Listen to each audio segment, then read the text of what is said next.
तो जय हिंद दोस्तों। तो एक भैया बाराबंकी के कमेंट किया था, भाई ने भजन वजन गाते हैं और उन दादाजी का मैं बहुत ही सम्मान करता हूँ।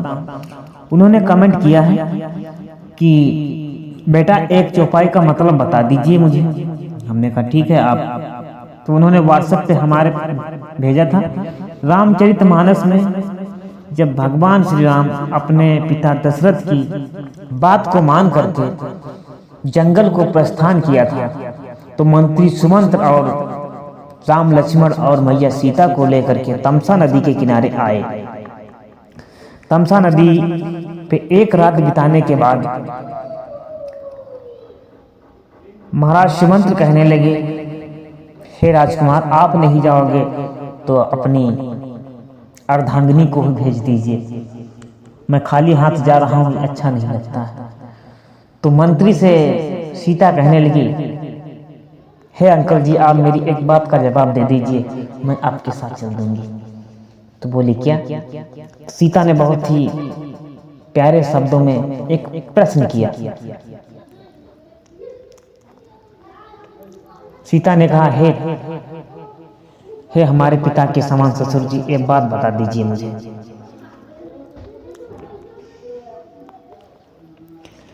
कि चांदनी चांद के संग रहती, बिजली घन के संग रहती है, पत्नी पति की अनुगामिनी है, ये रचा की सृष्टि कहती है। हाथों की रेखा हाथों से धोने से अलग नहीं होती, हे पिताजी, पत्नी पति की अनुगामिनी है, ये रचा की सृष्टि कहती है, मैं कैसे जा सकती हूँ? मंत्री अपना सा मुंह लेकर के उदास हो गए। जिस समय घोड़ों को जोड़ा है तो हित अनहित पछ पक्षी जाना, मानुष तन गुण ज्ञान निधाना। घोड़े इधर उधर भागने लगे। क्या लिखा है?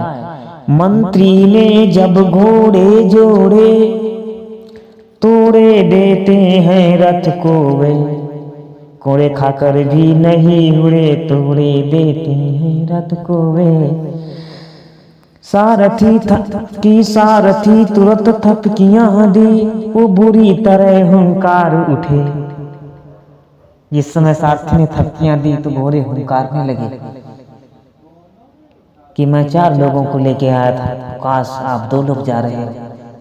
प्यार से राम ने थपकियां दी, बोले, हे घोड़े, मैं 14 सालों के बाद आपसे मुलाकात करूंगा। घोड़े के आंखों से आंसू निकल आए। भगवान राम कहने लगे, मोह के कारण मैं यहाँ से नहीं जा पाऊंगा, अभी अयोध्या के लोग मनाने आएंगे, इसलिए मुझे तत्काल गंगा के किनारे पहुंचना है। जिस समय गंगा के किनारे पहुंचे तो केवट ने देखा और मुस्कुरा गया। जब केवट को देखा मुस्कुरा गया तो राम ने मुस्की छोड़ दी। लक्ष्मण को गुस्सा आ गया कि तुच्छ केवट, हमें देख के मुस्कुरा रहा कि मैं इससे नाव मांगूंगा। केवट क्या सोच के मुस्कुरा गया? केवट सोचने लगा, वाह भाई वाह,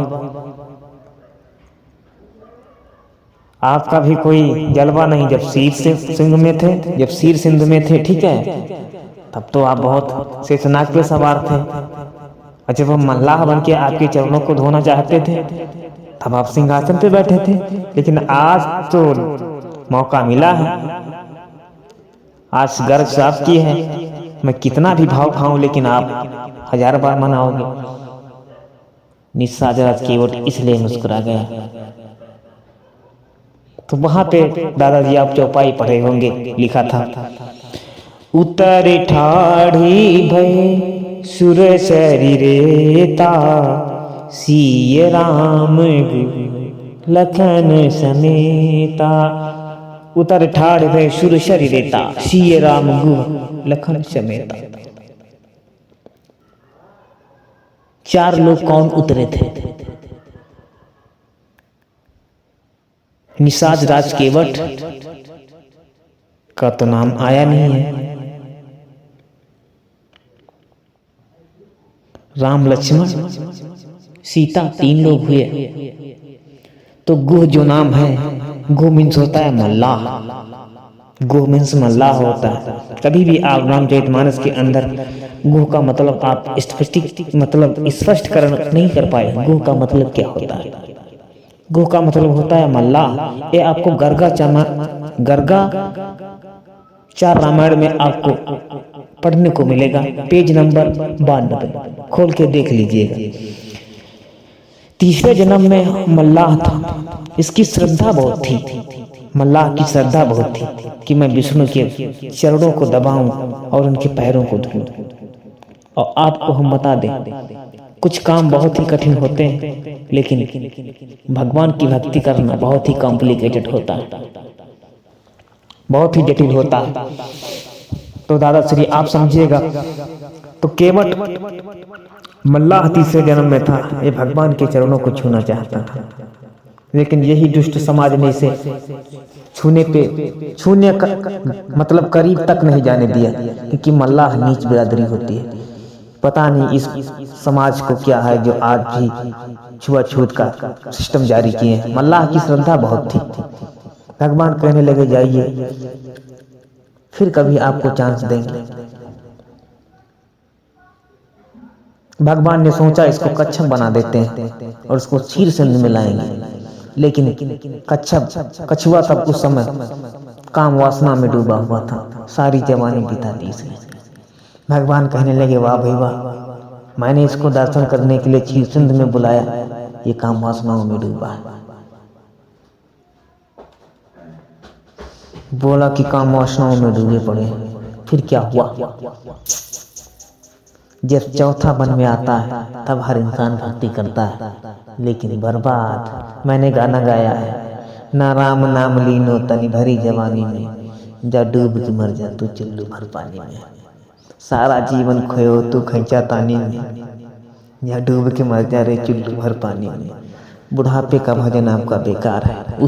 वही हालत कछुआ का था। कछुआ ने सोचा आज क्षीर सिंधु में विष्णु जी रहते हैं, आज उनके चरणों को स्पर्श करूंगा, मुझे मोक्ष मिल जाएगा। देखा क्या, एक दिन सोचने लगा कि मैं पूरी उम्र बिता दिया क्षीर सिंधु में, मैंने विष्णु के चरण को नहीं छुआ। तो पूर्व जन्म में कच्छप था जो क्षीर सिंधु में रहता था, तन बूढ़ा होने के कारण ही हर कीर्तन समय बिताता था। एक दिन मन में कछुआ ने सोचा, हम चरण छुएंगे श्री हरि के। चरणों के समीप जाता शेषनाग जी फुसकार मार देते, कछुआ फिर नीचे आ जाता, फिर कोशिश करता, चरणों तक नहीं पहुंच पाता, शेषनाग फुसकार मार देते।